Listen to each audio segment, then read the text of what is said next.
2 месяца театральный зал пустовал. А сегодня в креслах не зрители, а актеры, звук- и светорежиссеры, администраторы и другие сотрудники. Русский театр готовится к своему 135-му сезону.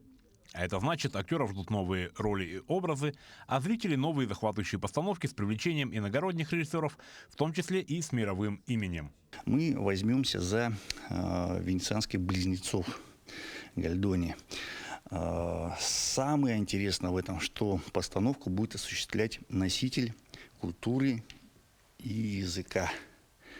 Вот. У нас приедет Антонио Кафера, который это режиссер с, уже на самом деле с международным именем, который мало того уже имеет постановки и в Российской Федерации.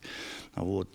Да, человек из Европы, но абсолютно правильных взглядов. Также в планах у театра постановка «Трех мушкетеров» Александра Дюма и сказки для детей «Варвара Краса. Длинная коса». Но первой премьерой 135-го сезона станет постановка «Александр Невский». Автор литературной основы Сергей Прачев. Режиссером выступит Андрей Габышев. Личность Александра Невского глобальная, и, соответственно, и воплощение должно быть более глобальным. Мы постараемся задействовать всю труппу русского театра, возможно, даже привлечем актеров Сахатеатра. Но при этом не хочется затягивать, делать очень долгий спектакль, нудный, да, исторический. Хочется это сделать более лаконично. Над этим мы сейчас и работаем по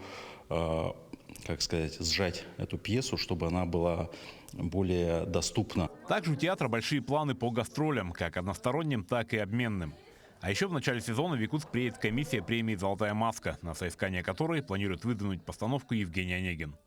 Но самое главное, что уже 5 сентября театр распахнет двери для своих зрителей, начав 135-й сезон со спектакля «Старший сын». Александр Хавренко, Владимир Павлов, Якутск.